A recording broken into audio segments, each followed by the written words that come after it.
Everybody, welcome back to the channel and another Fujifilm Simulation Recipe video. I had a chance to get out finally. The snow is gone, but a nice foggy day, so a good day to kind of hit into the forest. I went to a park that's nearby and I tried out this black and white film simulation. Now this is a film simulation I found on the Fuji Weekly Community page. I will link it down below in the description if you want to check that out. This is from a photographer based out of New Zealand. His name is Andrew. I won't attempt to pronounce his last name because I will definitely not do it justice, but it is based on the Acros film simulation and I used my Fuji X100v. All of the photos you're going to see are completely straight out of camera. The only thing I did on a couple, and this is kind of normal for me, is straighten the horizon a little bit. My horizons always seem to come out crooked, even with the horizon line on the camera. So I hope you enjoy. Give this film simulation a try and let me know how you like it down in the comments below. I hope you like these photos.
Thanks for watching. Once again, don't forget, check out his Instagram. I will link down below as well as the recipe is down below if you want to give this a try. It's based on the Acros film simulation, and again, I use this on my Fuji X100v.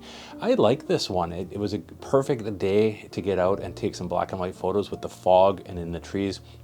I had a good time walking around, and I hope you enjoy the pictures as well. Until next time, give this one a try. Let me know how you like it in the comments down below.